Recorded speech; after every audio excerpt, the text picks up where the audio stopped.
Oh, here we go.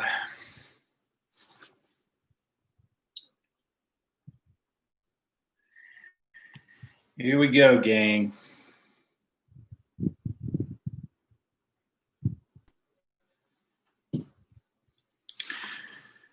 Getting started a few minutes early here tonight. Starting a few minutes early. I'm thinking tonight's going to go a little bit long. Hey, what's up, man? What's up, Hopper? Is your situation getting cleaned up there, Hopper? Was that a beer? No, Rick, and that is coffee. It did sound like a beer, though, didn't it? No, that was not a beer. Stopped in the middle of the highway on I-40, Johnson's Logic. That reminds me, man, one time we were on a high val load, and you have a certain amount of miles you're supposed to drive before you can stop, and there was a fatal accident. So we hadn't gotten far from the 01, and we're stopped in the middle of the highway at a fatal accident, and security and everybody's freaking out because we had to sit in the middle of this highway for like an hour. So anyway, starting a little early. Bearded Fat Man, what's up? Dude, I'm going to try and do your logo tonight, man. See this right here? So here's the shell of my $7,000, almost $8,000 editing suite, which has 4 of these in it, 64 gigabytes of RAM, and my computer, all my RAM, my memory took a shit while I was working on your logo, dude. So I can't even get my computer to fire up. And here in Springfield, nobody sells RAM like that. So I got to try to do it on my computer. So I had to download Photoshop and all kinds of crap. Anyway, let me go back up. So we got Hopper, Jeff S. Good evening. Austin Tanner. I don't know if I've seen you yet. Rick and I said, hey. John Hudson Valley from New York. What's up, man? Dustin Anderson. Johnson's Logic, of course. Go K4. What's up, part-time trucking? Man, there's a lot of you guys already. I'm way early. I told everybody in Discord I was going live at 1900. Cleveton, how long do I have to go before getting my own authority? Got 3 months experience. Your own authority. Well, if you're running at Prime, you're running under Prime's authority.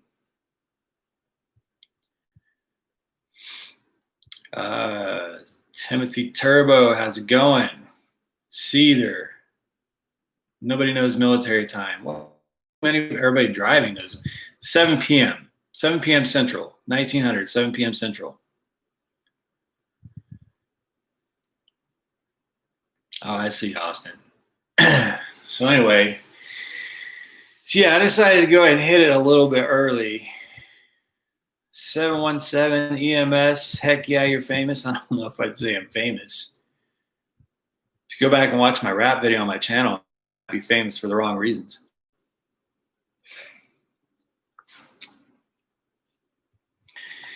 Anyway, I'm having a drink. I just drank a Red Bull, and I'm having to drink coffee because I messed up. I screwed up today. I've done so well my entire time home. I've done so well and sleeping all day, and then staying up most of the night.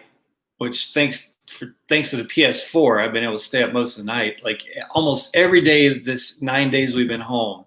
And then today we were hoping to leave tonight, and I got up at like 10 o'clock this morning.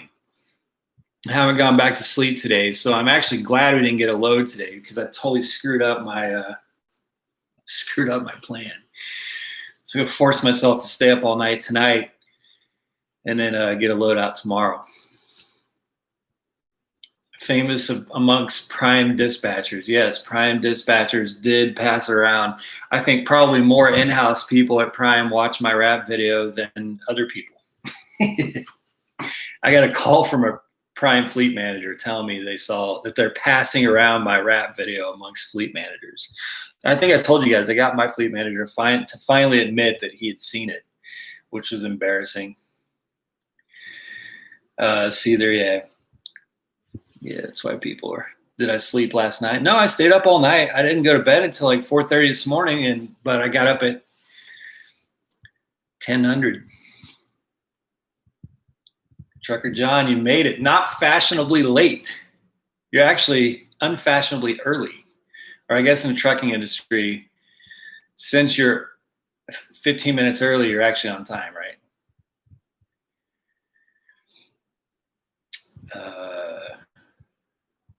John Hudson Valley, I appreciate that, man. Hope Jen is doing better. Yeah, she's walking around on the phone right now, talking to one of our in-house friends here in Springfield, I think.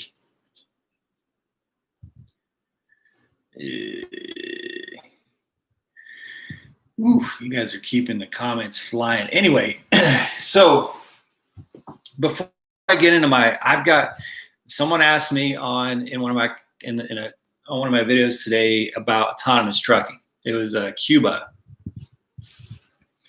asked me about autonomous trucking, so I'm going to give you guys some thoughts on that. You may not agree. It's not going to be based on any data or science. And that fan is driving me crazy. So I'm going to give you some thoughts on that here shortly. I'm currently about to be the driver lineup guest room. I don't want to swing my computer around because it's a mess right now, but we got a guest bed, we're setting up a guest TV, we're setting up all kinds of stuff. There's a handful of drivers that we're going to give the keys at our house here in Springfield so they can come stay at the house and get luxury showers. And oh man, connection back here is not great, so it may freeze up from time to time. Austin, do you know if you went straight lease purchase, you still have to lease for 3 months before you can go to straight lease purchase? I don't know. I don't know the answer to that. You'd have to have the full $14,000 deposit because that amount goes down by $1,000 for every year you lease. So I don't know. I don't know the answer to that. What's up, Jeffro? So for those, a lot of you may be watching this later on once it gets published. Go to the description below this video and join our Discord. I just got off the phone with Graham, who set up Discord, and he's like a pro-level Discord user, like no joke. He knows the APIs, he knows all that stuff. Crazy Bags. There's a crazy user I've never seen before. Just so you guys know, Crazy Bags actually is responsible for the launch of this channel. You're responsible, Bags. You did this to the internet. No, but Bags is a good friend of ours, both Jen and I, and he helped say hello to the world for our first few subscribers, so it was very much appreciated. I did a video on his channel before I had a YouTube channel, so appreciate that. Anyway, go to the and join our Discord server. There's like 50 drivers on there, and then at driverlineup.com, there's a link below that goes directly. We're about to hit 200 members, 200 Prime drivers or future Prime drivers that are on driverlineup.com. But anyway, he's doing some really cool stuff with our Discord server, which I'm having to learn it. It's way more complex and awesome. And we literally were on the phone together through Discord. So if you're like me, drive at night, you want to talk to somebody, you can call me on Discord. You can do video and stuff like that too. So make sure you guys join us there. Yeah, pretty healthy, Bags. Pretty healthy. Starting my 10-hour break, shoestring trucker. There's a lot of you guys. So I wasn't supposed to start for 8 minutes. So I'll give you guys an update real quick on why we're still home. I said in the last couple of videos that our goal was to try and take a load out late tonight. Well, when I called driver lineup this morning, they were really happy that a team truck was available because they were having some problems getting team loads off the yard today. So they had loads when I called, but I called to tell them that I wasn't going to be, that I would be ready to go anytime after 2300 p.m. Anytime after 2300 today. So I was just trying to get on their radar. And I told them, I said, look, I know I'm calling way too early, but you know, I'm just letting you know our team truck will be ready to roll after 2300. So Chris at driver lineup called me at like 2 p.m. or something like that, 1400, and said that they only had one load, but I had to leave with the empty trailer at 7:30 or 19:30, which would be 30 minutes from now. That was too soon because we still had our blankets and our bedding and stuff that we needed to wash, and had to get some dog food and stuff like that because we're going to be gone until January 7th. So it was just pushing it too much because I'd screwed up my sleep schedule last night. I was just pushing it too much. And I was like, man, it was a good load. It was a good load going out of Missouri. I just couldn't make it work. So I asked him if he saw anything on the radar coming in later tonight in the middle of the night. He said no, but it looked like there was a lot of stuff coming in tomorrow. So it's kind of a bummer because we were hoping to get a load in by Wednesday, which wouldn't have been a problem for us as a team truck to get this week's truck payment taken care of. That ain't going to happen. So we'll probably be in a hole. But, you know, usually when we're on home time this long, because we've been home for 9 days, it's like we're ready, you know, we're like antsy and ready to get rolling again. But this time, I don't know if it's because we got home on Thanksgiving Day or whatever, but this time, man, it's been like, don't want to go. I know once we get rolling, it'll be exciting to, you know, get back there on the road, get back out on the road and get moving. It's easier to make content. You guys know I love those rest areas, but man, it's just hard to peel ourselves out of the house at this time. I don't know why that is.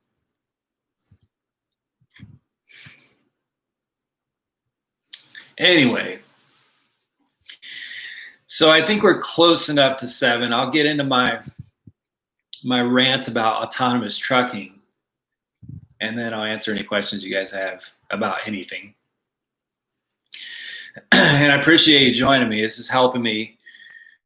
This is helping me. Like I said, I just had a Red Bull, and I just had and I'm drinking coffee right now. So I got to stay up all night. So hopefully this helps kick off my.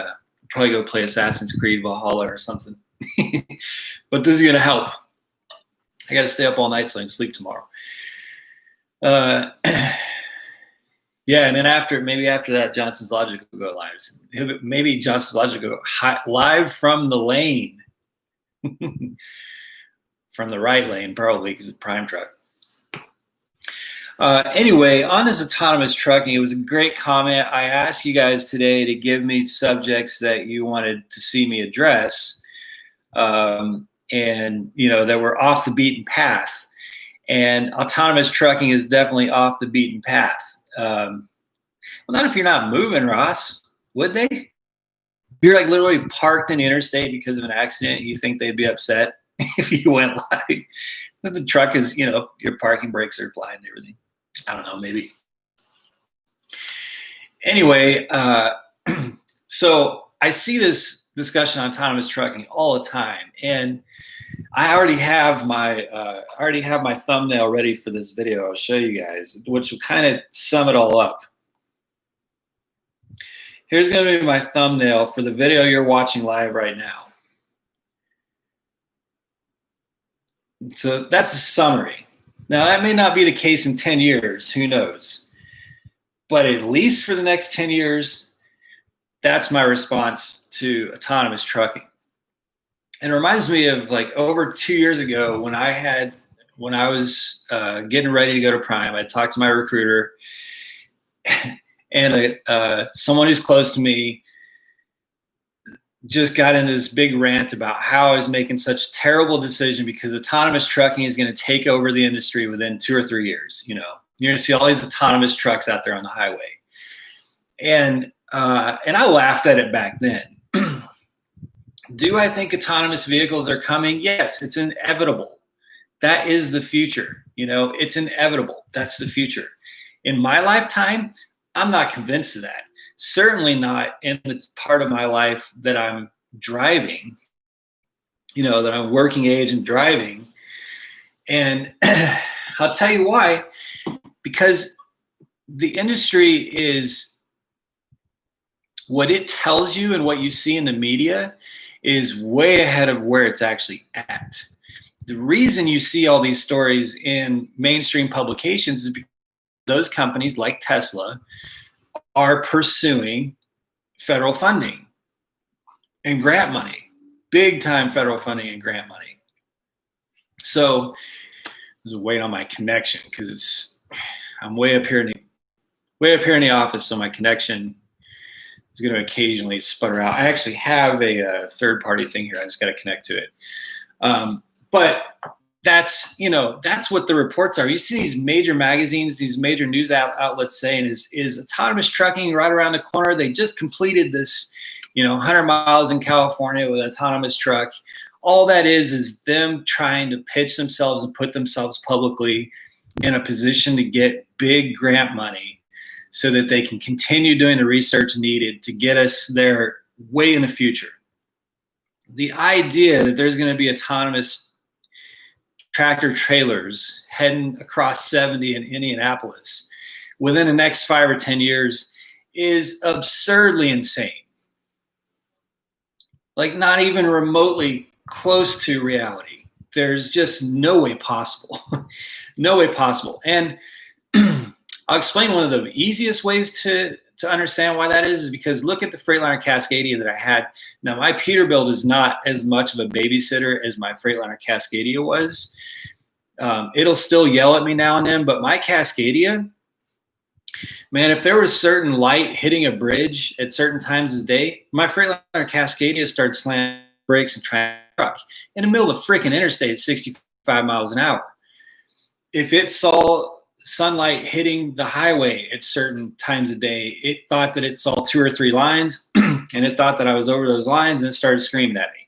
Certain times light would hit a concrete barrier that's 8 feet from the right line and it thinks I'm going to slam into that concrete barrier, so it starts slamming on the brakes. There could be a vehicle, four-wheeler in front of me, exiting, clear completely out of the right lane. The truck starts slamming its brakes and trying to stop itself. When that vehicle is already going up the exit ramp off on its own. Now, Freightliner, they tout this technology, this level 3 or level 10 or level Ninja or level, freaking Jedi autonomous nonsense, and it's crap. And it's not even based on, any sort of forward-thinking technology. It's just basic infrared, basic technology that we've had for decades. And that stuff is like, you want that running a truck without a driver in the seat? What happens when it's foggy? What happens when it's rainy? What happens when, there's a blizzard? You think that the technology in a Freightliner Cascadia, as flawed as it's basically the boy who cried wolf. I think I was talking to Ross Johnson's Logic about this the other day, about how that autonomous technology that they're so proud of in the Freightliner Cascadia teaches you that when a warning goes off, you hit the fuel pedal. Think about that. It's designed to get you to stop the truck or pay attention or whatever it is that it wants you to do. All it teaches you is to hit the fuel pedal. Because if you're going under a bridge that you can go under, it's definitely high enough, and the truck starts slamming the brakes, you have to hit the fuel pedal to override that.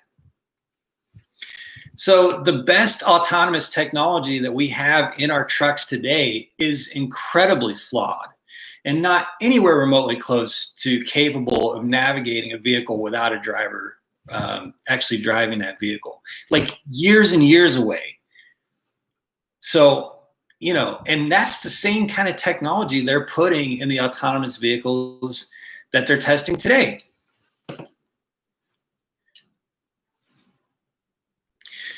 So anyway, the fact that your phone skips out while you're doing it live, nope, no way we'll have autonomous trucks in our lifetime. Exactly.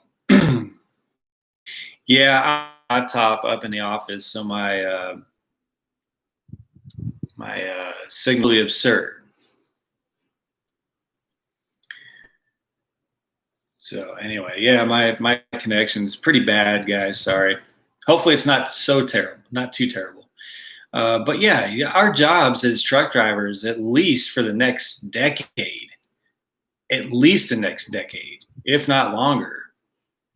And think if they set one of those trucks free with all that flawed autonomous technology that we're all familiar with on our trucks, what happens when there's one fatal accident? Think about an accident that we're involved with. Attorneys, as professional drivers, attorneys come out like piranhas, you know? What's going to happen if there's a truck that has all these fatalities that didn't have anyone behind the wheel? You think that there's not going to be massive lawsuits involved there? It's an okay signal.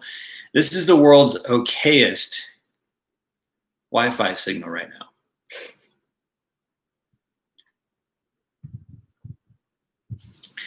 Bags, maybe so, man. Maybe they're never. I would not be surprised by that. At least not, like I said, at least not in my lifetime. I just, you know, having the autonomous technology that they have on our trucks and thinking of that same technology powering an 80,000-pound vehicle down a mountain in the snow without a driver in the seat. Come on, you guys. Like, it's not even close. Not even close. So Boot Hill, Ryan, I don't know. I may have missed a couple. So anyway, that's my. I know it was a little quick, but I think it was Cuba who left that comment. I want to know my thoughts on autonomous driving trucks and whether or not they're threatening our jobs in the industry. It's a good question. But no freaking way. I have no fear of autonomous trucking whatsoever. Every one of those articles and news stories are just total and complete crap. And they're designed for no purpose other than to gain federal funding and grants and stuff like that. That's just a PR game they have to play to get funding. So, you know, that's my take. Anyway, as long as my okay Wi-Fi signal hold up, I'd be more than happy to answer some questions. You guys are helping me stay awake here. Or helping start a long night of Assassin's Creed. Try to keep myself awake. No, I'll call driver line up probably 3 or 4 in the morning. Our truck is ready.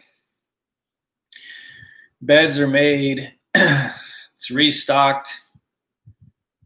Got all the stuff we need in it. We're headed out for a month. We won't be back home until January 8th. So the truck's ready to roll. I just gotta make sure that I sleep tomorrow because I've made the mistake of leaving like this before, where I was up all day and I went and tried to drive all night, and it was not a good situation.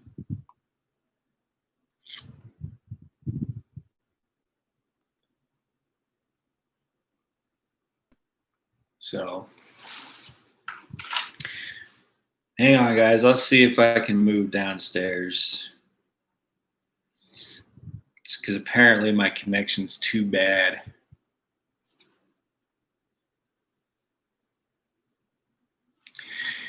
Give me just 1 second. See if I can move downstairs.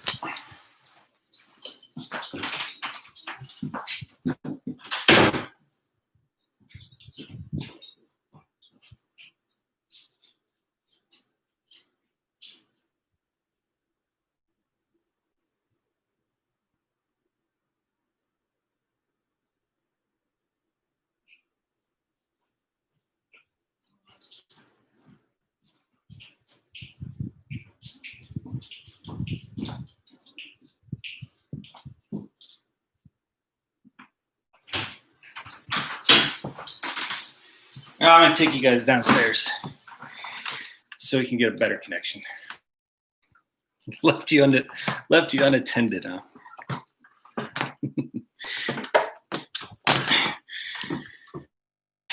Ross, if you come stay at the house, you'll be staying in this room. And there actually is a good Wi-Fi connection in here because we have like this big router thing, but I just don't know how to connect to it because we just got it installed. So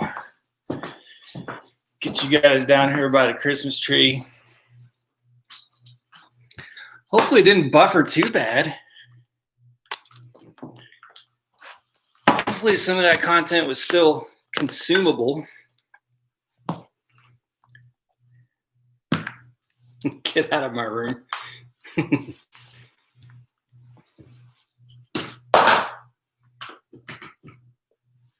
me get plugged in here. Okay.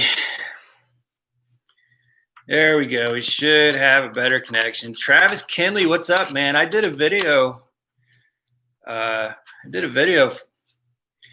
Talking to you a couple weeks ago.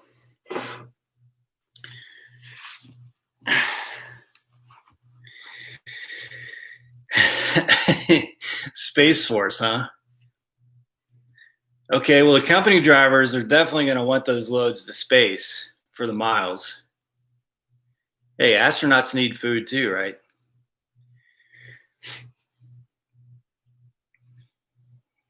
Yes, I respawned downstairs. We definitely have some gamers in here tonight.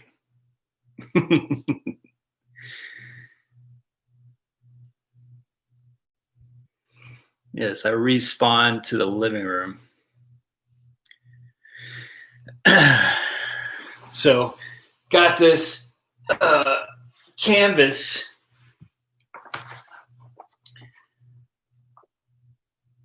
How freaking cool is that?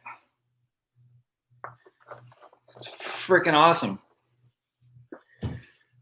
So I'm working on what I want to use that for in that room that we're making a guest room for a couple drivers to come use our house while we're not here. I'm also working on creating a little bit of a studio because starting in February, I'm going to be doing a show on trucking that I'm going to produce and actually edit, not like I do with my iPhone when I'm out on the road, which is no editing. It's horrible. But actually produce 4 shows every month that I come home with other drivers, sometimes even other companies, and then publish those once a week. You know, because I have them all finished, edited, ready to go, and then publish those once a week. So I'm actually creating a little bit of a studio.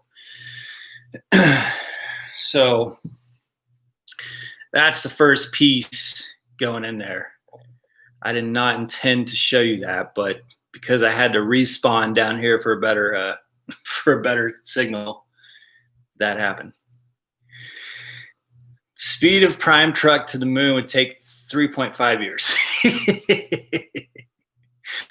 They would have to create a space route just for prime trucks because SpaceX and all those would, just be pissed off at us. They'd all be on a NASA channel talking about how slow the prime shuttles are. Johnny B. Trucking, how's the hoodie holding up? Great, man. Johnny B. Trucking is the one who bought me the badass hoodie. Super thick, really nice prime hoodie. Yeah, that thing's awesome, man. In fact, it's in the dryer right now. Probably be wearing that tomorrow when we get on the road. Thanks, man. How's your training going, Johnny B? Let's see here. Yeah, Johnson's Logic said it's pretty lenient. Looks like we had an okay idea. Yeah, it's an okay idea. It's an okay canvas. It's going to be an okay studio. Glad you didn't get one of those meat loads from driver lineup. Apparently they're waiting on some chickens from somewhere, so sitting here all night collecting detention. I don't know what it was they were trying to get us to take this evening.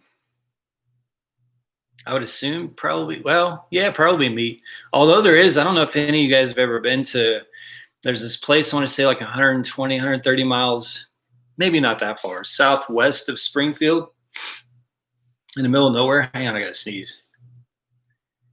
That's just in the middle of nowhere that makes, excuse me, that makes cheese for McDonald's. In the middle of nowhere, a small little, tiny little town.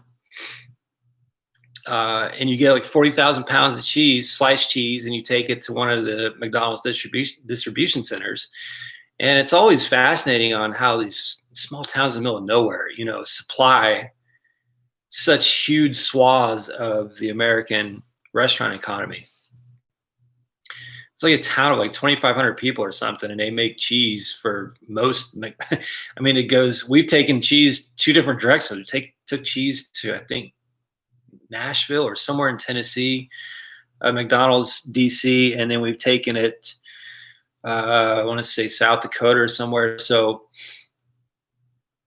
I don't think this place makes all the McDonald's cheese, but certainly a massive quantity of it, massive percentage in the middle of nowhere in Missouri.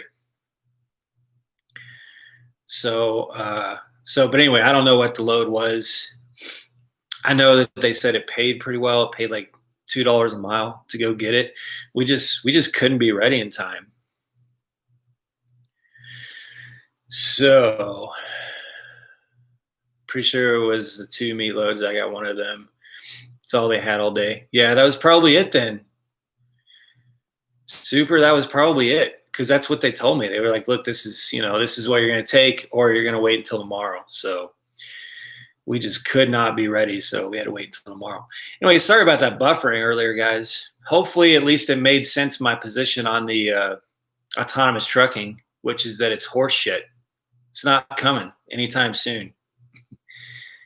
It's not going to affect any of us.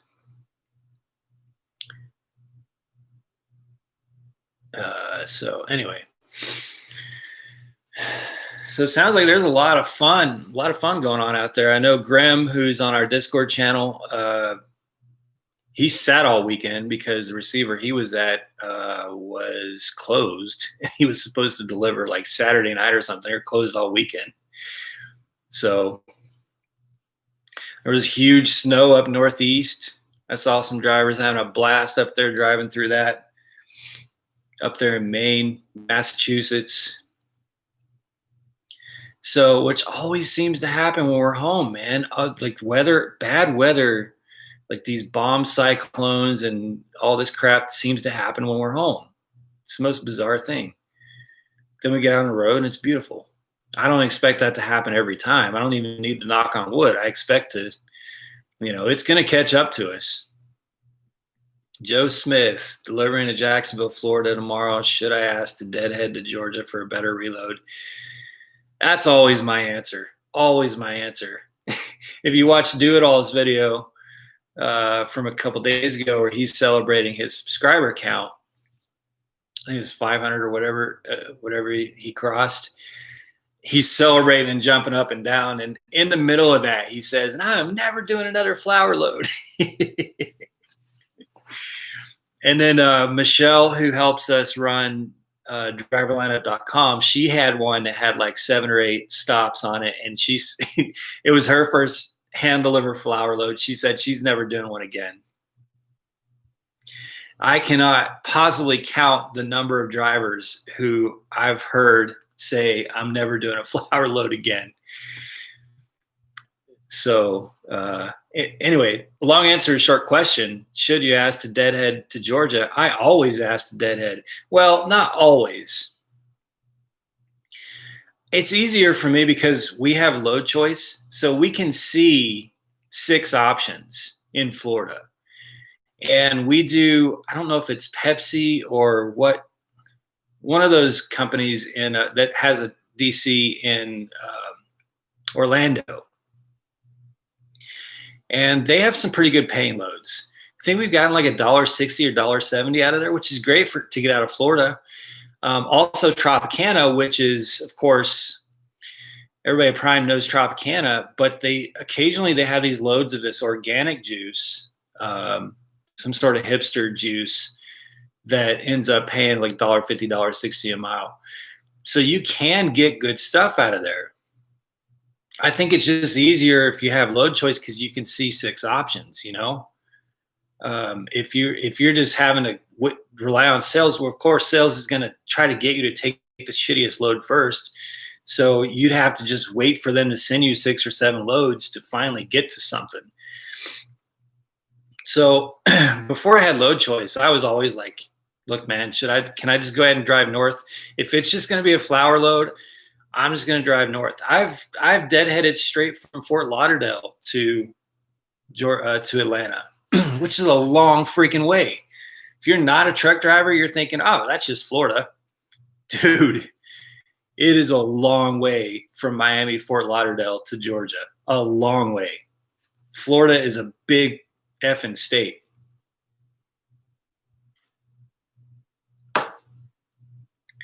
Florida is a big state.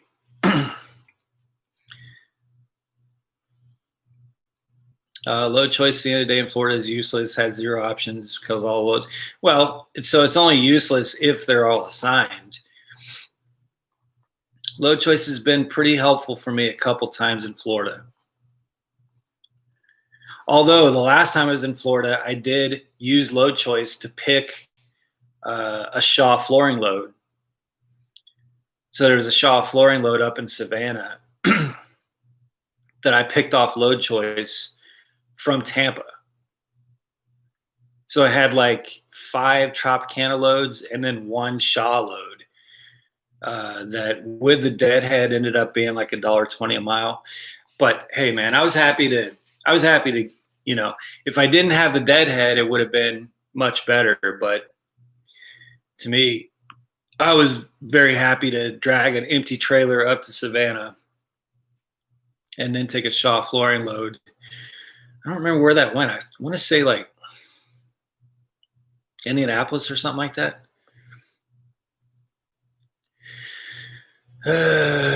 Next day in the morning, there were 6 options. So super, you just waited it out then. And we'll do that too. We'll definitely do that. Yeah, we call sales as bluff all the time. Not all the time, but they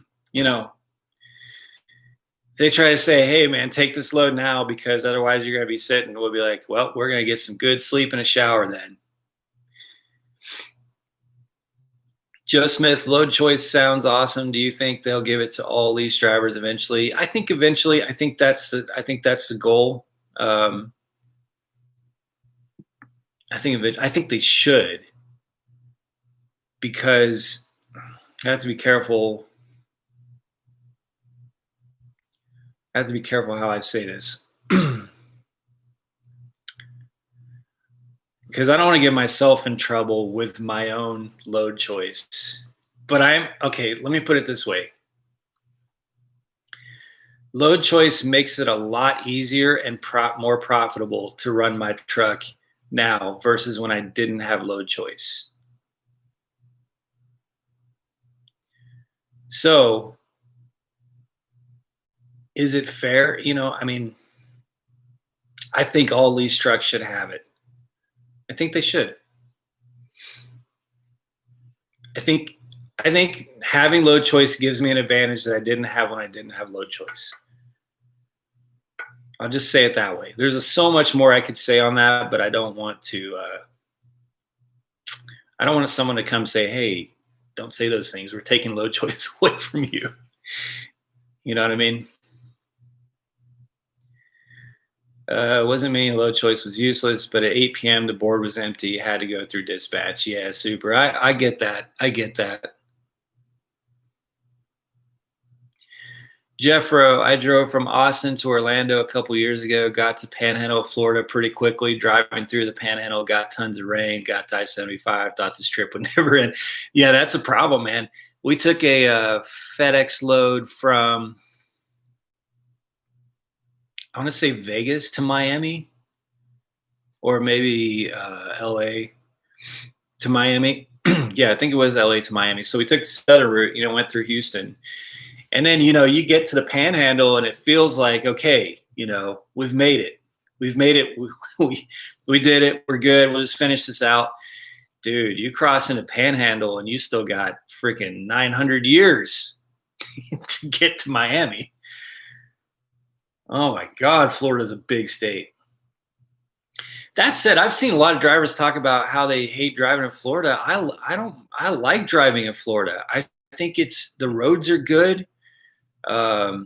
The toll roads, they actually seem to use money that you pay for the tolls to have good toll roads. Unlike some states where it's like, where the hell is this money going? Got more potholes on the toll roads than you do on the non-toll roads. Florida's not like that. I think Florida definitely, it's busting its ass to keep its roads in pretty good condition. And if you drive through there at the right time of the day, you hardly have any traffic. Now, Orlando sucks to drive through right now because there's so much construction in Orlando. So driving through Orlando sucks, but you can work your way around it. So there's little small toll roads that go around Orlando, But yeah, Florida's a big effing state to drive from one end to the other. Let's see. Is 3/4 of fuel considered full on reefer? Nearest pump is, I don't know where you're getting 3/4. If you got to get away with it, I mean, if that's your situation, it depends on the shipper or receiver. Some shippers or receiver, make sure you do a macro 19. It might tell you. Some shippers and receivers view 3/4 as full. Like that's, it's very specific. Got to have 3/4 of a tank. Some are very anal. We went to a shipper once in Ohio where I had just left a Love's. There's a Love's I want to say 1 mile from this shipper. I had just left the Love's and I had just filled the reefer tank. But because I didn't actually, which I usually do, for this time I didn't, because I didn't actually pull the fuel nozzle out to where it's barely in a tank, filling a tank to the brim. You know what I mean? They threw a fit. They threw an absolute fit trying to say that I was trying to rip them off and brought them back a trailer that wasn't full of fuel, or brought them a trailer that wasn't full of fuel. I was like, dude, I had to pull it up on my app and say, I just got reefer fuel. The tank is full. Because sometimes it's really hard to get them up to that full line. So it just depends on the shipper and receiver. Some 3/4 is all they want. They're perfectly happy with that. Some of them, it's risky going there with 3/4, man. Some of them will throw a fit.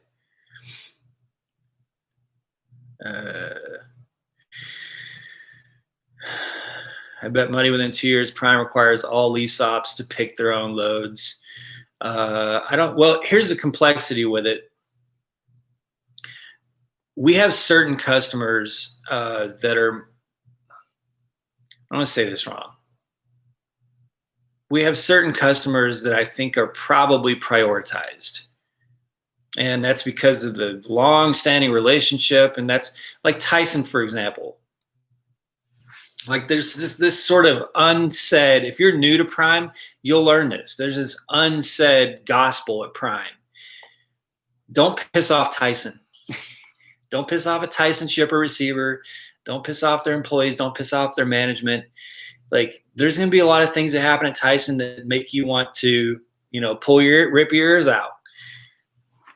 Just deal with it. Don't piss off Tyson. Because Tyson, we have a long-standing relationship with. They may be our biggest, or certainly one of our biggest customers.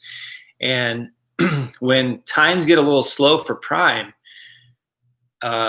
Tyson will literally give us like 300 or 400 extra loads a week. And I'm not just spouting that off. That was actually said at a safety meeting early this year, super early this year. Steve or someone said that Tyson had given us an extra 400 loads a week, 400 loads a week to help us with load capacity. because they don't want the number of trucks in the prime fleet to go down, because they know, Tyson knows, that at certain stages they're going to need us to have that capacity.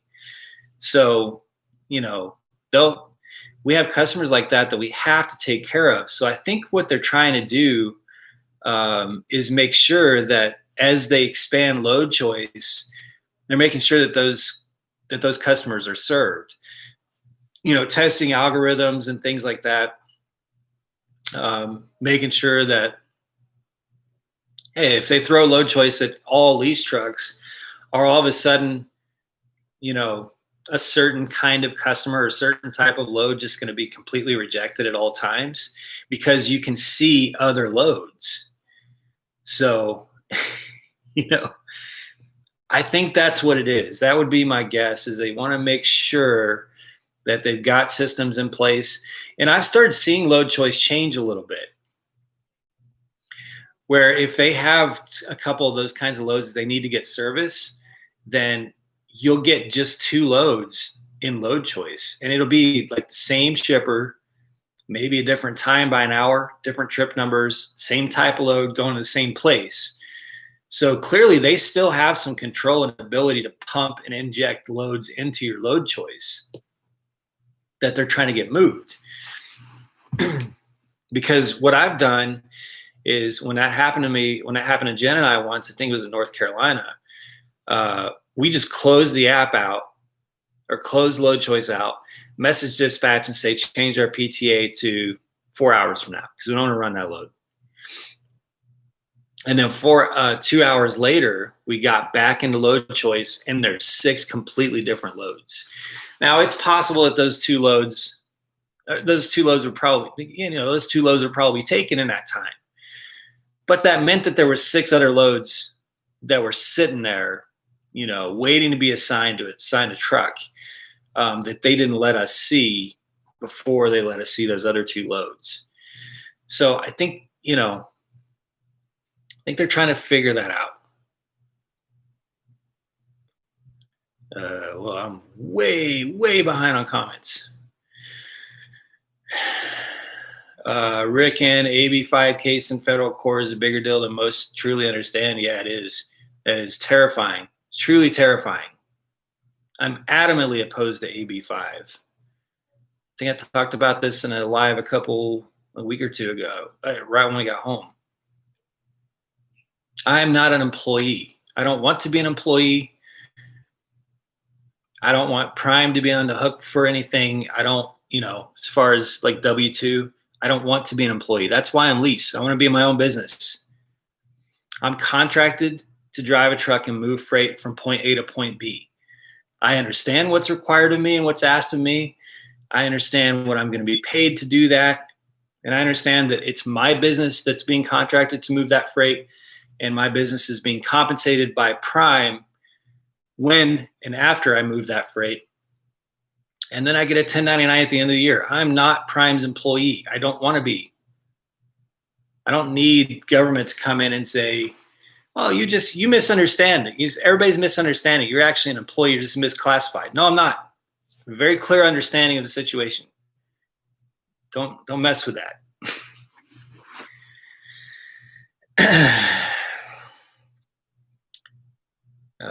Florida would be fantastic. There are more truck stops. Yeah, in some parts.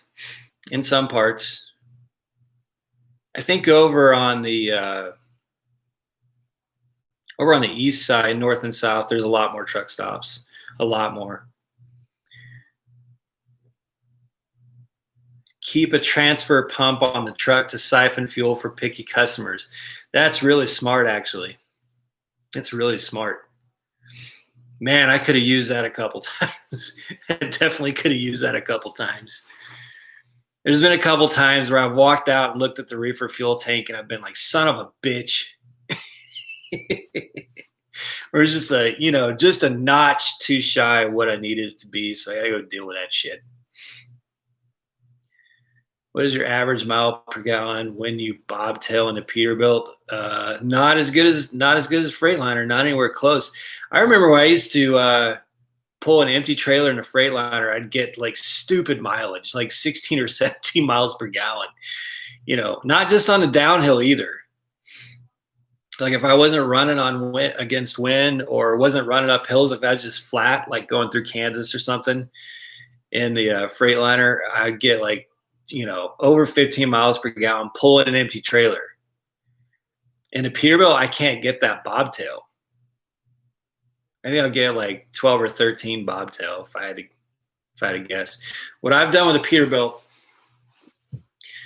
is I made myself never look at that gauge. Because in a Freightliner, I always had that gauge up because it was,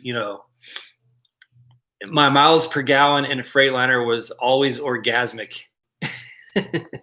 In the Peterbilt, it's a buzzkill. I think my average is like 8.5 or 8.6 or something in a Peterbilt. Support Tyson being prioritize customer Joe Smith. Big money usually. Yeah, I do too, man. I very much appreciate Tyson. If you really know the backstory in a relationship with Prime, there's some frustrating Tysons, man. There are some frustrating Tysons. You'll sit for some Tyson loads, and it can be very frustrating. But that company has really, really been good to Prime and really been good to us drivers. So we just this like I said, it's unsaid gospel kind of at Prime is don't mess with Tyson.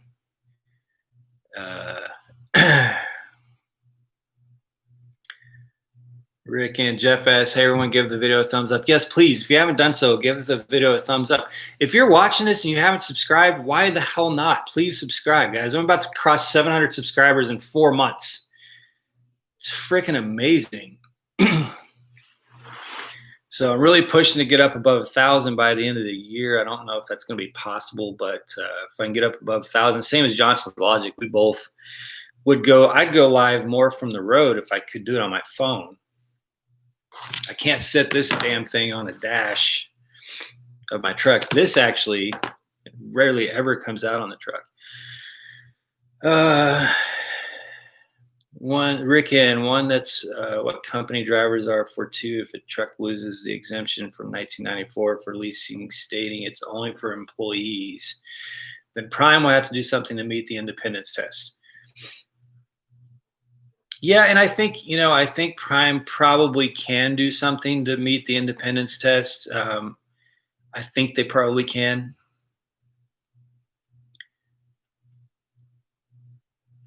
Travis Kinley, Eric, I'm having such a great time in this room. I think I'm going to eat my emergency honey bun. Travis, I may have missed it earlier. I don't know if you saw my video from a couple weeks ago. I don't. You may have responded and said you did, but I made a video giving you a tip of the hat, man. The video that you made that Do It All had thrown out there was incredibly inspirational on a spiritual, like on a very deep personal level. It was really profoundly epic.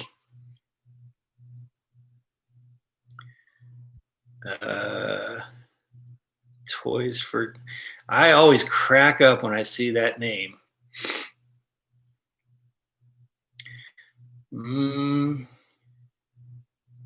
Grim Reaper, actually, though, you're technically an employee. An independent contractor has the ability to work for anyone at any time without having to change DOT numbers and stuff. See, I just don't think that that's the definition of employee. I'm not employed by Prime. And quite frankly, I don't want to be employed by Prime. If I did, I would become a company driver.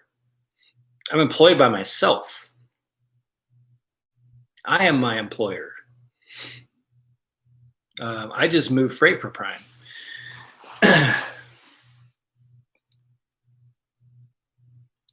Just because load choice program discrimination, a lot are leaving Prime to Landstar to get that privilege and freedom. Okay, well, here's the thing. Yosef, I believe, I hope I'm saying that right. Here's the thing, man. even before I had Low Choice, I was very happy with Prime, and I can tell you there's several drivers. One is a pretty large YouTuber who have left Prime in search for greener pastures over the last year that I've watched their journey, through this whole process. And they say things similar to that. And I'm not saying you're making a wrong decision. I'm not saying you're wrong. I'm just saying I've seen it countless times. Jen and I have a friend who right now is in Florida desperately trying to find a good job because they say they got this great opportunity outside of Prime. So they're going to make the leap, and there's better rates, or someone's going to take better care of them, or someone has a better program, or someone has more freedom, or this or that. This one big YouTuber has had like 4 different trucking jobs in the last 7 months, worked for like 4 different companies. And our friend who left Prime, he was in Tanker, who's down in Florida. He had something lined up. He went and did that something else, and then now is like profoundly regretting that he can't come back to Prime for a year.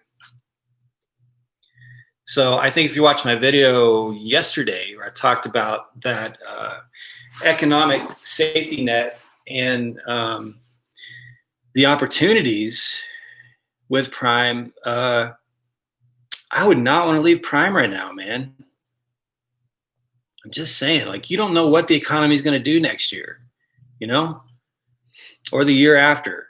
But here's what you do know. You do know that people will always need food and medicine, which is primarily what Prime hauls. 10 count, you're at Prime and no one shoved a swab up your nose.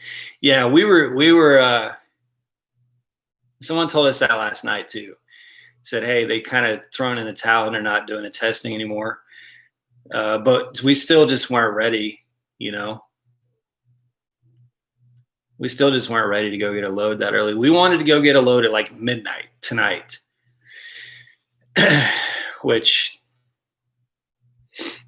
wasn't going to happen. So there wasn't anything coming to Prime. There was, I think, who was it that said earlier that they got the other one? I think there were 2 meat loads, and the driver who got the other one is in chat. Sorry, there's so many names flying back and forth that I don't remember who said that. But I think it was one of those 2 meat loads, a live load in Missouri that they wanted us to go get an empty trailer for. And we just weren't ready. We had stuff in the dryer. So we didn't have the truck stocked and ready. Johnson's Logic can't wait to get 1,000. Yeah, I'm with you, man. I'm with you. And guys, I can probably speak. This is probably the only time that I could speak for Ross or for Johnson's Logic. I think it's probably the only subject that I could speak for Do It All and Johnson's Logic. And that is that when we get on the phone together, we are so humbled and grateful that you guys actually care to follow and watch our videos, A. And B, it is a freaking grind to get, to run a YouTube channel like this and make this much content. It is a grind, so hitting the 700, which I think we'll hit 700 probably tomorrow, and then getting to 1,000, I think before I was on YouTube, maybe didn't seem like that big of a deal. When you see YouTube channels out there with 1,000 or 10,000 or 100,000, you see 1,000 subscribers and you think, well, that's not really that big of a deal. It's a huge deal. Now that I'm on YouTube and I understand the grind that it takes and the support that it takes and the community that it takes,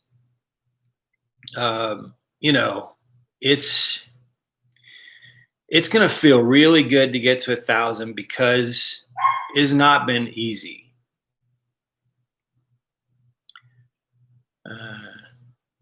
Travis Canley, dude, I'm totally watching the video after this live. Literally just cannot leave this room right now. Yeah, it's got your name in the video, Travis. It was like 2 or 3 weeks ago. So anyway, what the magic words are for the 1,000. You got, are you at 1,000 subscribers, Travis? You're close. John says, like the phrase every YouTuber but me says. David H. and his wife say it every video. Like, comment, subscribe, and ring the bell. I don't think I've ever said like, comment, and subscribe other than just now. I don't think I have. I've asked viewers to subscribe to the channel, but the like, comment, subscribe thing, I don't know. Like, I feel like, not that I'm saying there's anything wrong with it when I see others say it at all. I just feel like I like to do things that are somewhat unique if I can, you know, like the way I start my videos. World's okayest steering wheel holder. You know, and Johnson's like, he's got his unique outro. So to me, like, comment, subscribe, I feel like I'm doing what everybody else is doing. I can't get comfortable with it for some reason. But at least David H. Now, in David H.'s defense, having her say and ring the bell every time is unique to them. You know, it's their own thing. And of course, Jenna and I don't want to copy that. Plus, Jenna actually sleeps the whole time I'm driving every night. Like, she doesn't wake up for nothing, man. I'll pull over for a 30-minute break. I'll take the dog out. You know, 2 in the morning, I might give the dog a few throws. I'll go in the rest area. I'll make a video coming back from the rest area, upload the video. She'll wake up like 6 hours later going, oh, you did a video? She literally has no idea that the world even exists my entire shift. She sleeps like a rock.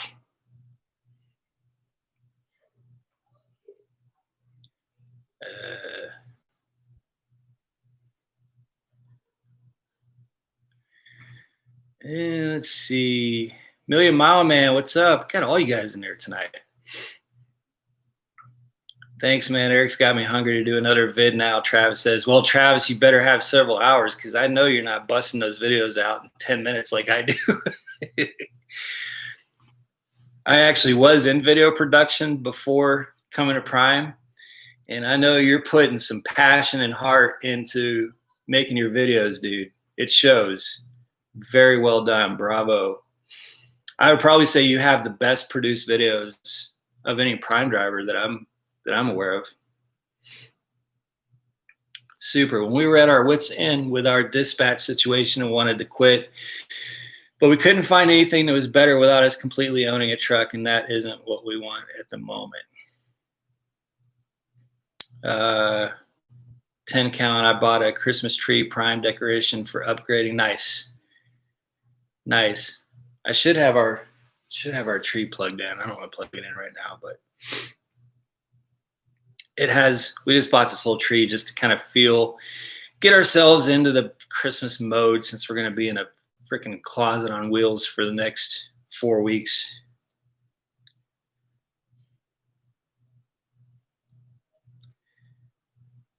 Super. It was you with the meat load. Okay. Yeah. So they tried to get me to take the other meat load.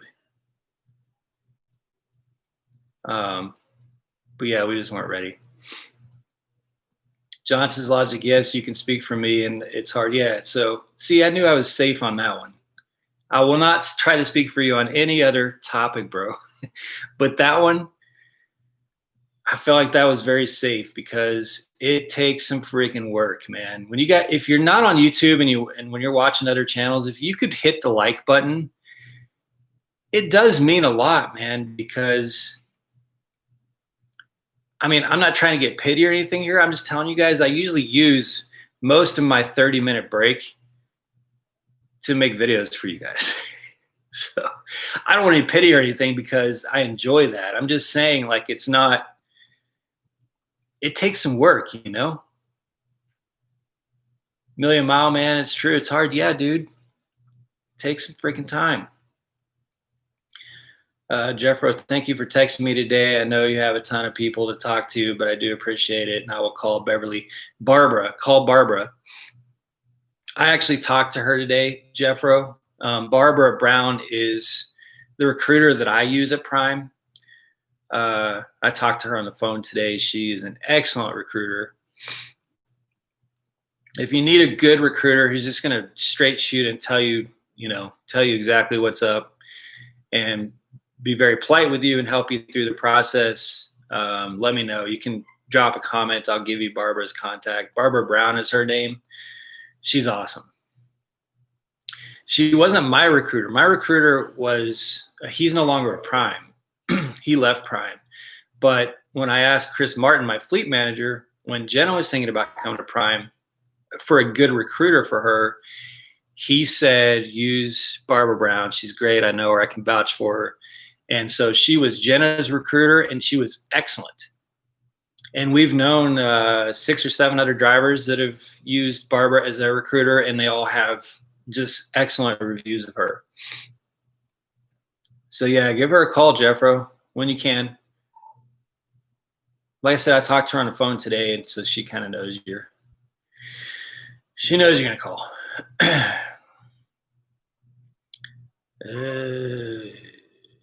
So many comments, guys. So many comments. I like your content, though. I love videos of you shirtless. You would not love a video of me shirtless. Trust me. No shirtless videos of me. Yeah, exactly. You would be blinded by a shirtless video of me. It does not get much paler than my skin complexion. Except for Jenna. Jenna might be a little paler than I am.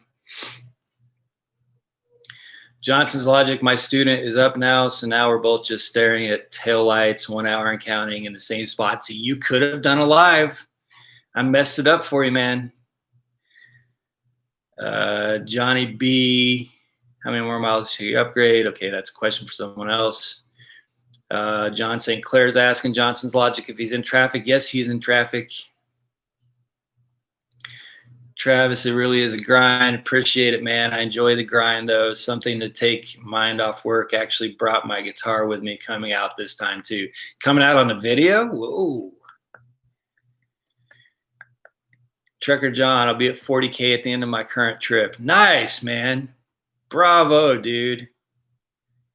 Trucker John, it has been, if you're not following Trucker John's channel, look him up, Trucker John, on YouTube. It's been so awesome watching your journey, man, because I remember seeing your, so I watched your first video when you said you were going to Prime. Then I went back and watched the videos that you had on your YouTube channel before that of when you were driving coaches, when you were driving the buses. And then I was following your journey. So I remember you driving to Prime. It was really smoky because of the wildfires. And you're driving to Salt Lake City, I think it was. And just, you having that, excited, ready to get the career, but there's all these unknowns and anxieties of going to Prime. And I so relate to that, man. I love watching, because there's a lot of new channels that are coming up of people, going through the process of driving to Prime. And I love watching that because everybody who's gone through TNT can relate to that. We can relate to that feeling of excitement, but also, what am I walking into? I'm a grown man. I was like 40 years old when I went to Prime. I took a Greyhound bus to Prime, and it was an awful nightmare experience, that Greyhound ride. Oh, it was terrible. So, the whole way I'm leaving family behind, and just, what am I going into? I'm excited. I want to get into this trucking. I want to get into this career. But there's also this kind of thing in the back of my mind going, what did I get into? What am I about to walk into? I got to go stay at a hotel or a motel and go through sit-in classes and just, So I enjoy watching new drivers go through that. And I remember, Trucker John, I remember watching you from the very, very beginning. So it's awesome to see that you're 40,000 miles, man. I mean, you're almost done, dude. Congrats on that. That's awesome.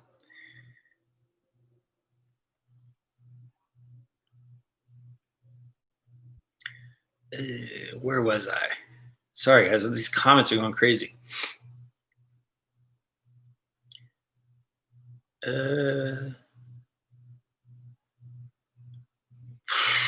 So many comments. Holy crap. I may miss some, guys. I'm sorry about that. Barbara, yeah, Jeff wrote Barbara. Yeah, no problem, man. Text me anytime. So I have in the description of all my videos, I have my business phone. I check that like once a day. And if we get into a good conversation, then I give you my personal cell phone number. You can text me there, call me there, because I get a lot of texts of people just like. I had someone send me a product yesterday and say, "Hey, if I send you this, will you put it on YouTube?" And it was like something weird that had nothing to do with the trucks we run at Prime, you know. So I'm not going to give my personal, my normal personal cell phone number. But if you text me on the one below in the descriptions, tell me what's up. Tell me what kind of questions you have. If it's a good Prime conversation I think I can help you with, then I'll give you my other phone number.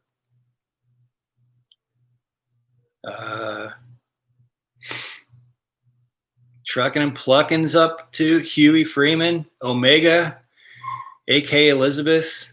Sorry, guys, I'm missing. I think I was up to like 50 live viewers there at one point. So it's a lot of names coming in here. After seeing what happened to Crazy Bags, I think lease ops can be classified as employees because you can't take the truck when they tell you to kick rocks. Well, but why would you be able to take the truck? Now, I don't think Bags is a personal friend. He's a close friend of mine. And I don't think that he would disagree. Why would you be able to take the truck? Actually, he had the option of taking the truck. They told him he could continue leasing the truck. But it just wouldn't make sense. It wouldn't make sense to continue leasing the truck with Success Leasing. But they did tell him he could take the truck. His lease could continue on, and he could take that truck elsewhere. But you're paying almost $5,000 a month to lease a truck with Prime in your fixed cost. So you need that Prime revenue. I mean, if you're going to go somewhere else, you could lease a truck somewhere else that would be more fitting for the other place. So I think, and they didn't fire Bags either. They just canceled his service contract. So, I mean, I just want to make sure that the record's set straight on that. That's all I'm saying. What a way to burn hours. Yeah, John St. Clair. It's already, 2000? So no way autonomous trucks are coming anytime soon. Yeah, Trucking and Plugging, I went through that earlier. It's laughable. I'll show you guys again. For those of you who just joined, you may have to go back and watch the beginning of the video when I talked about autonomous trucking. Some of it was bad. I had to move down here because my Wi-Fi was bad up there. But this is going to be the screenshot or the thumbnail for the video. So that'll summarize my opinion on whether or not autonomous trucking is coming anytime soon. Not going to happen. Maybe not in my lifetime. You're not going to have 80,000-pound vehicles coming down mountain passes and blizzards without a driver in them. No freaking way. 10 count, what's your fuel strategy to maximize income? And it just bounced out of my view. Maximize income and minimize fuel expense. Here's my advice on that. Don't take my advice on that. That's my answer to that. I'm still in the top like 25% of my fleet for fuel, but I think my fleet is probably the worst fleet at Prime for fuel. My own fleet manager has basically said that, I just wave the white flag on it. His driver's pound 65, and we're not, I'm not going to give you it. I have a video telling you how I run my truck in terms of fuel. But I make it clear in that video that I'm not advising you to run your truck that way. I'm just explaining to you how I run my truck. So my advice on how to maximize income when it comes to fuel strategy and minimize fuel expense is to not take my advice on fuel. Yeah,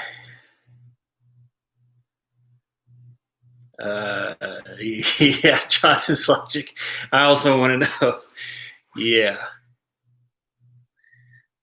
Trucker John. Yeah, no problem, man. I'm serious. That it's been fun watching that. Let's see. Well, in my situation, I'm sitting on the highway. Okay.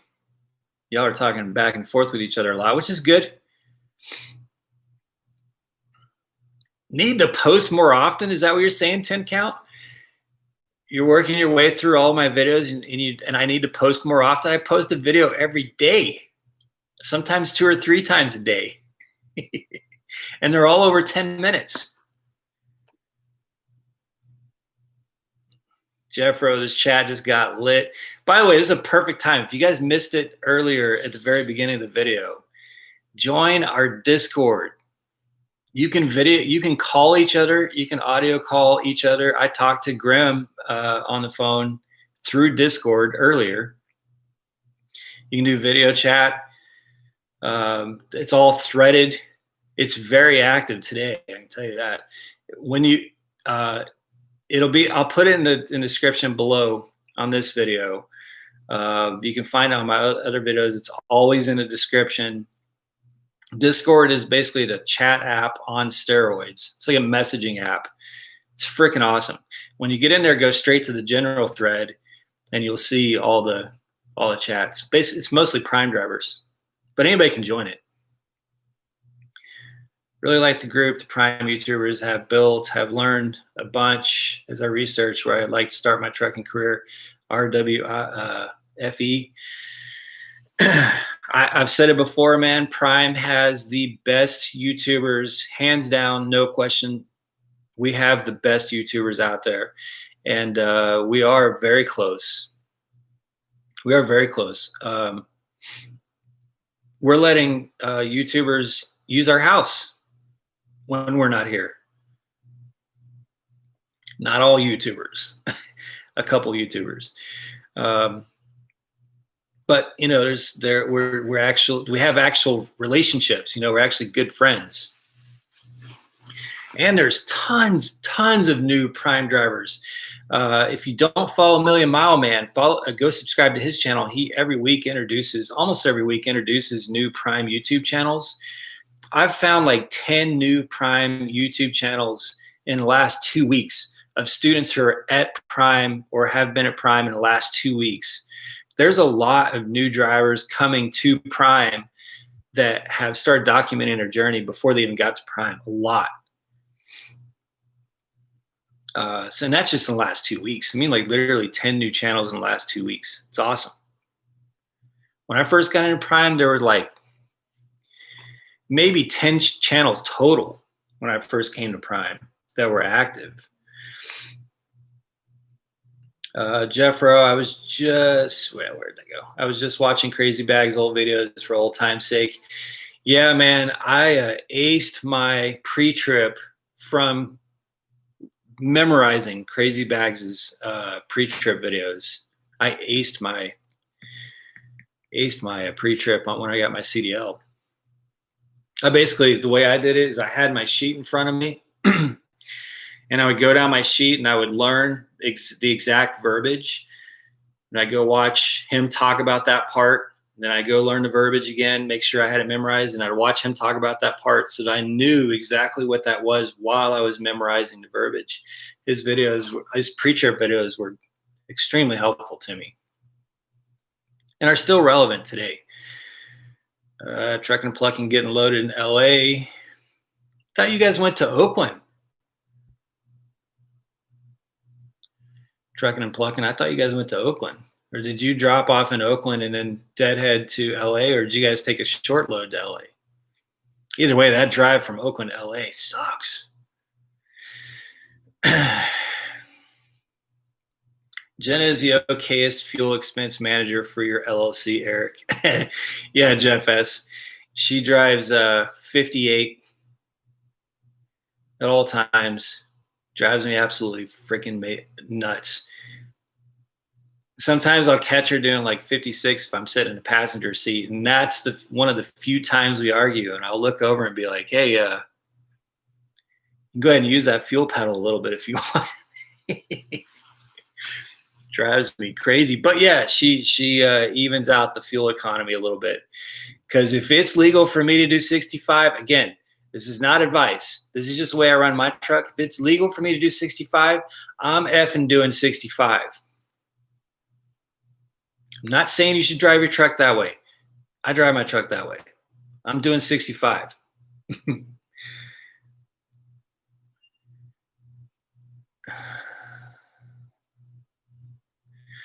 Trucking and plucking. Okay. You could. And Lyle, No Hippie Trucking, I talked about that months and months ago, I think.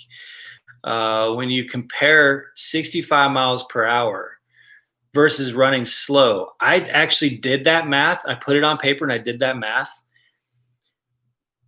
And I'm probably gonna butcher it right now because I don't have it in front of me. But basically, what I figured out is that I would have the hours on my clock to run an additional 2 loads a month, or at least 1 load a month, maybe 2, depending on whether they're short or big loads. And then if that load or loads paid anywhere from $1,000 to $2,000 a month, there is no way that I save $1,000 to $2,000 a month by running 58 in fuel. There's no way, not even remotely close. But if you do 65 versus 58, then you're doing an additional 70 miles in a 10 or 11 hour drive, which saves you an hour off of your clock. So again, I'm probably driving Ross Johnson's logic crazy by saying this. Maybe, I don't know. I'm just telling you, like I did the math, and at the end, that's a day, an hour a day. So if you're running, let's say you're solely running 6 days a week, that's 6 hours a week. So that's 24 hours in a month that you're cutting off of driving, adding to your clock. So that's what we had basically crunched and said, okay, well, if I have 24 additional hours on my clock in a month that I can run, well, that's another load. Maybe 2 if they're short loads. Maybe we're just trying to justify our speed of 65 miles per hour too. So, plus to me, it's worth it to just have to drive an hour less to accomplish the same amount of miles in a day.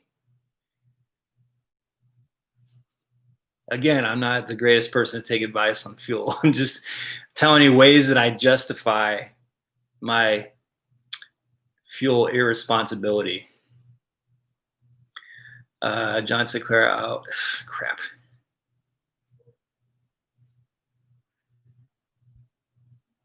Trucking Truth, yeah. Yeah, I did see that, Jeffro. Super, can't bring yourself to driving slower than 65.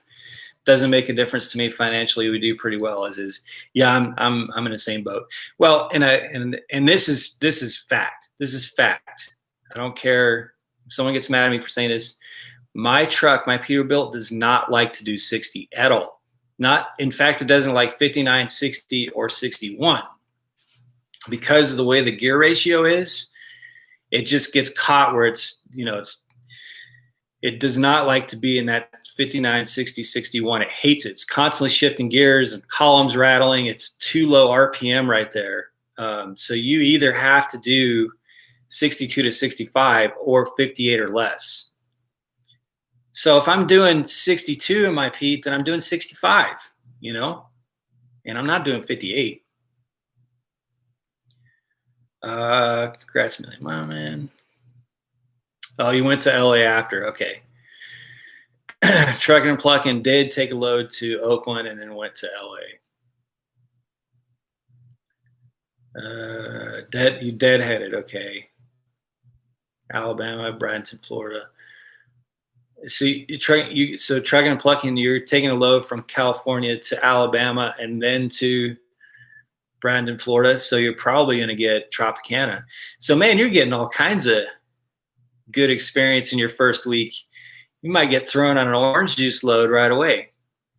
And from the sounds of things, your trainer takes the loads that I wouldn't take.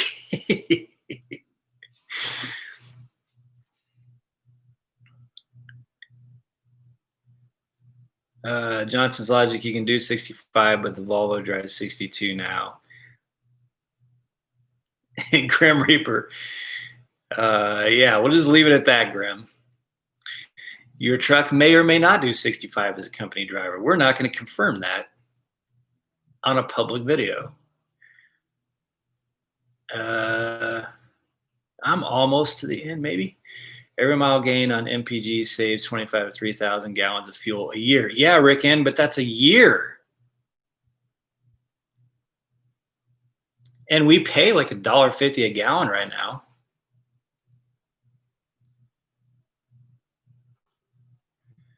Jeff Rowe, time is money. Yeah. John St. Clair, gear ratio. Absolutely. Yeah. The Pete is not. The Freightliner gear ratio was set really well for its fuel economy, right in that sweet spot. The Peterbilt has not figured that out yet. So they're trying. I think Peterbilt's trying to get what Prime wants as far as the gear ratio, but they have not figured that out yet, and it's a mess. Just being honest with you, it's a mess.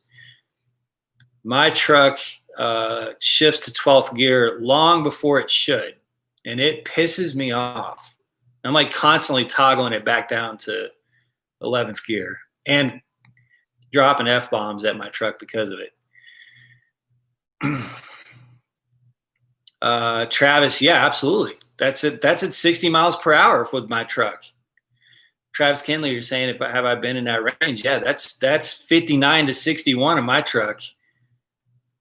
I'll start going up a hill and my truck will shift to 12th gear. It's like, what the hell are you doing? No.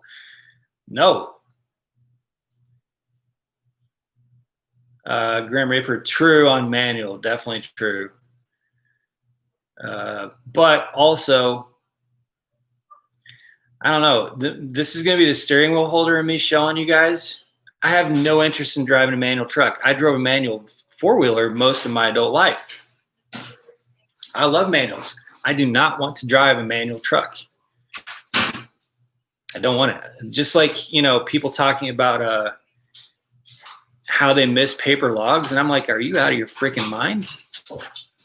I do not want to do paper logs. Right. I want nothing to do with paper logs. No way. I'm ELD all the way. I love ELD when it works. I don't want to drive a manual truck, and I don't want paper logs.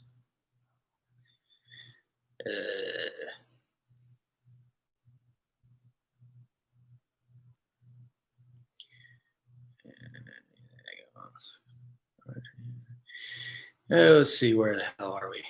Do you know we can manually shift the gears too? Yeah, and we do. Jen and I both manually shift the Pete all the time. All the time. We have to tell it to go back to 11th gear all the time because it just goes to 12th gear way too early. Let's see. Looks like we'll be moving in the next 20 minutes or so. Okay. On the lease purchase, including the $14,000 down, how much total are you paying for the truck? Also, how much the truck will be if you bought it outright. You're paying more than if you bought it outright. I don't know what the total is right away, but you're definitely paying a premium. Yeah. You're definitely paying a premium with Ace 2. You got a balloon payment. So I think it's probably about 200 if I had to guess. I haven't really, because I'm talking to them right now on whether or not I want to do a 3 or 4 year. Excuse me. So I'm not 100% certain, but you're paying a premium. But at the same time, there's convenience. I think there's convenience that has a tangible value to me as well. I'm not having to go deal with any banks.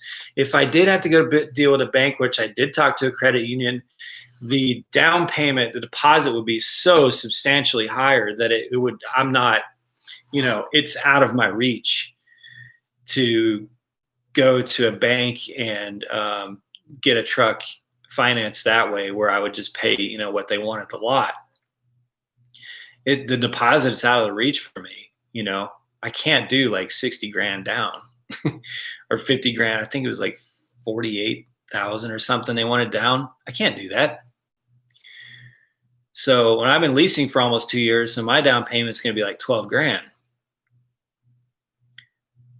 So it's just, there's some things that are tangibly valuable to me. And that's why the premium I'm okay with, because it's a very entry level way of buying your own truck. The total for a new Freightliner is somewhere around 170,000 without options. So yeah. And I think you can probably get the same truck for about 160 at a dealership. So you're paying a little bit of a premium there.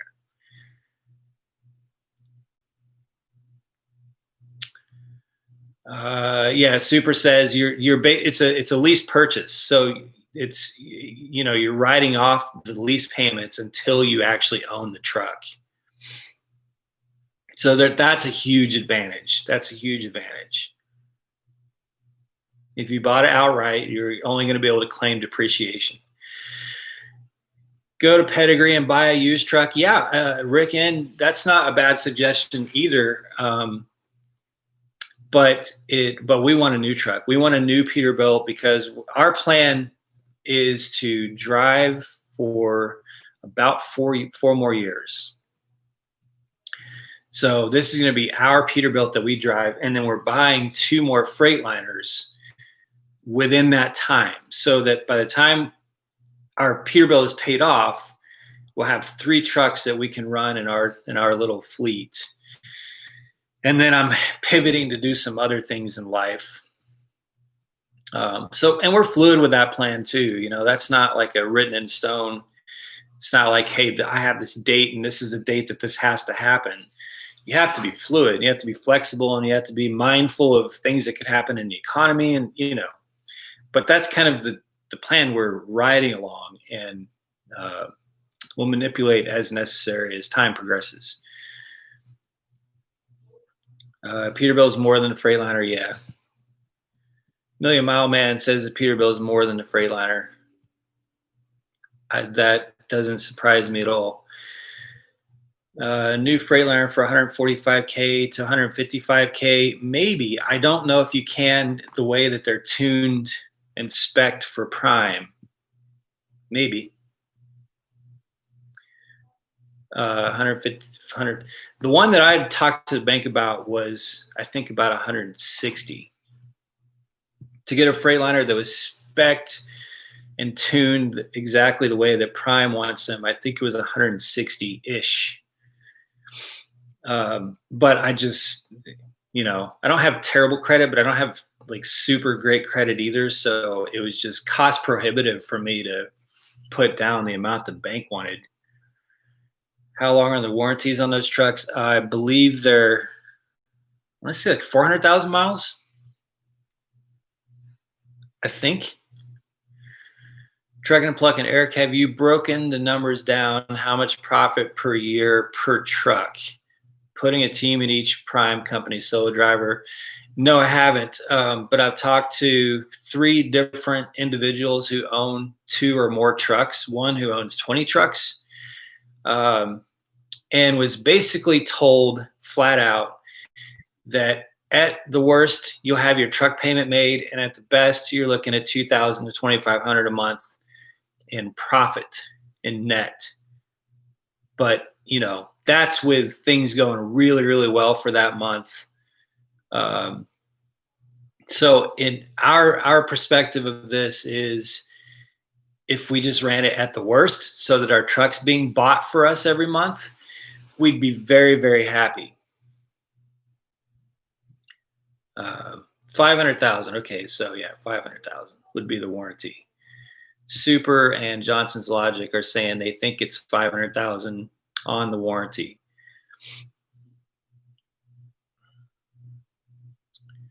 And stack, you see 80,000. Yeah, Rick, and maybe that's a good option for a lot of.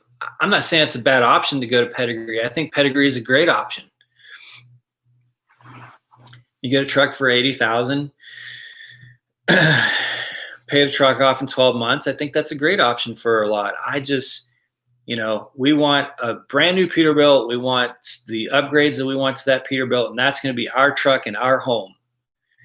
It's just like we've had lengthy conversations about it, Jen and I, and that's what we've concluded is we want comfort. We have our dog. That's our life. That's our home. We want it to be our truck. We don't want a truck someone else has driven up against curbs or run. We want a truck that we've been responsible for. We've run. It's clean. It's nice. It's comfortable. It's new. That's what we want for our first truck. That would be a factor in what I would want in a truck. John St. Clair, yeah. Peterbilt is $160,000 at prime. Yeah, and Million Mile Man, I mean, you guys, when you're leasing a truck, just do the math, your lease is 3 years, so you can pretty much figure out, and then they're going to turn around and sell it at a mega profit, which is good for them. I want prime to profit. I hate it when I see stuff out there about, that you're buying Prime's truck and they're just profiting off of you. Okay, well, let me ask you this. How many of you, raise the hands, I can't see your hands, but raise the hands, show of hands. How many of you want to work for a company that you don't want to make money, that you don't want to profit? Really? I think Prime has a genius model. And they allow us to rent office space, which is my truck is office space. And then when they have that office space paid off, they sell it to a buyer and they make money off of that. I hope they profit. I hope Prime can make as much money as possible because that's job security for me. I have no problem with that model whatsoever. I wish I would have thought of it first.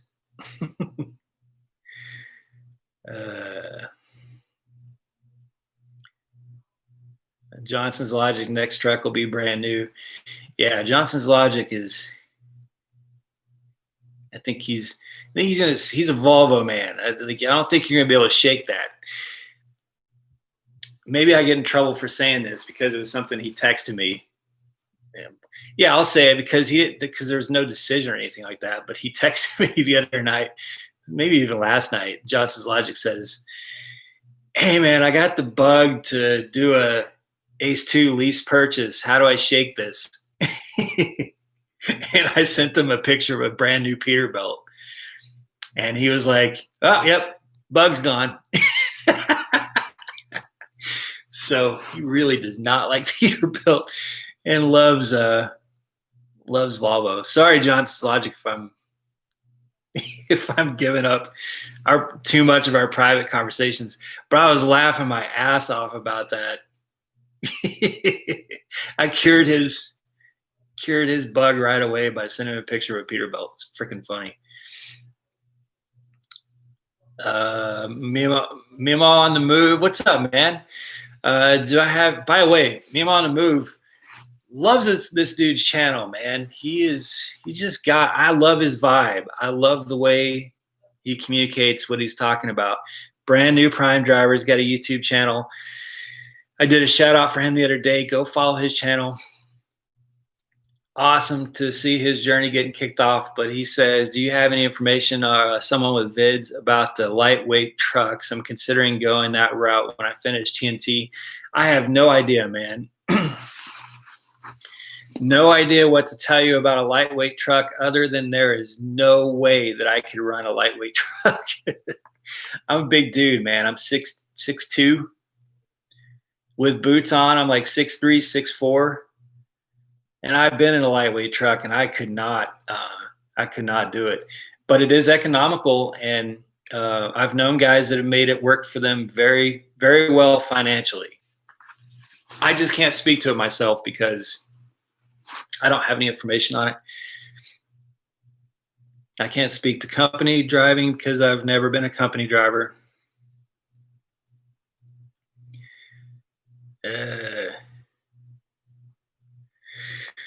Super. Yeah, I agree with you. I want the best amenities and the newest stuff. And I already have the Peterbilt refrigerator. I paid $700 for that. I already have the step box brand new on my truck that I paid $700 for. So I already have a lot of the good stuff that I own that I can move from my current Peterbilt to the new truck when we get it.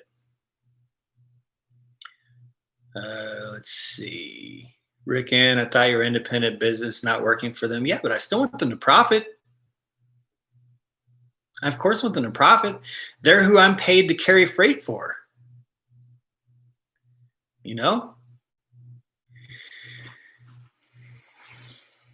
Oh, Million Mile Man, you got your new trucks there. Have you seen it? Have you seen? Does anyone send you? Have you seen the truck yet? That would drive me crazy knowing it's there and I can't see it. But congrats, man, on getting a new truck. And Johnson's logic. Okay, so I'm not in trouble. I don't usually divulge private conversations, but that was freaking funny. We'll be doing a tour of the truck next week, this week. So you've probably seen it. Super lucky to have trained in a Volvo. If I trained in a Freightliner, couldn't sleep while teaming, I would have probably quit before I was over. The Pete rides better and the interior is better. I totally agree, Super. And that's why we went Peterbilt. I don't hate Freightliner. I thought Freightliner was a great truck. I thought it did its job very well. If I was solo, I could run in a Freightliner all day, every day. It made me a lot of money. Just as once we went team, I could not sleep in that truck. It has no shock absorption whatsoever.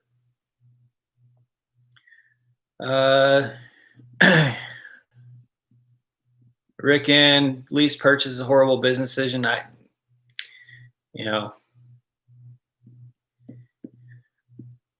can't bring myself to fully agree. I'm not disagreeing, Rick and I'm not disagreeing with what you're saying on buying a used truck. I'm not disagreeing with that at all. Not disagreeing with that at all. I'm just saying lease purchase for Jenna and I and for our plan and for our current situation. I'm not saying it's the best for anybody else. I'm not saying it's a good decision for anybody else. I'm saying it's the decision we want to make and the decision we're comfortable with. Rick, why didn't you buy the truck you're in? Well, because I can't buy the truck that I'm in until the end of its lease. Then I would have to put a deposit on it. Then I'd have to pay for it for another year or two. So you can buy the truck you're currently leasing, but also there's some things that I want. I want the black grille. I want disc brakes. I want some things that, I can just get right out of the gate and start with a lease purchase right out of the gate. So there's some things that, plus I just, I'll take a 22 if I can get it, which I can. Ask Kiersey, can tell you all about it with no experience. Austin Tanner. You said it, so I don't have to. Yes, there are people on YouTube that seem to feel comfortable talking about things they have no experience with. That's not me. I've said probably things about company driving that I regret because I don't know that much about them. Million Mile Man made me think about that the other day. So I'm trying really hard to not talk too much about company driving with Prime because I don't know. I've not been the only things that I've said about company driving are the things that are pretty obvious. Like you can't take a lot of home time. I've been home for 9 days. You can't do that as a company driver. At least I don't think you can. There's a lot of freedoms and liberties. And that individual that was in that interview, which I thought was a profound misrepresentation of reality as a blanket statement. I'm not going to point directly to the interview. But that individual said, oh, lease drivers, they talk about dispatch, being able to reject loads is an important factor. Being able to reject loads is a huge factor for Jenna and I. It's not just some little willy-nilly, not relevant thing. Having load choice and having the ability to choose how we want to run the truck, where we want to run the truck, when we want to run a truck is huge. Probably a bigger deal than the money itself for us.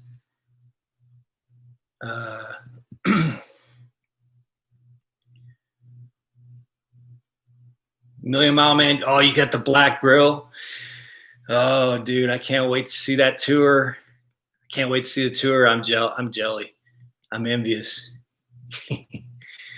Yeah, the black grill was like, that was the first thing. I was like, I don't care if it's $500. I like, this is gonna be my truck. I want the black grill. I don't like chrome on trucks. Now, don't get me wrong. There's some older trucks, you know, where they chrome those things out and it looks sick. It looks sexy as hell. Our trucks, you can't make them look that great with chrome. I don't think. Not the kind of trucks you can get at Prime. Some chrome here and there is fine, you know, but I see some Prime drivers trying to go overboard with chrome, and it's like, it's, you know, I think the black grill, or crown as they call them, looks really nice on Peterbilt and Freightliners, the new ones.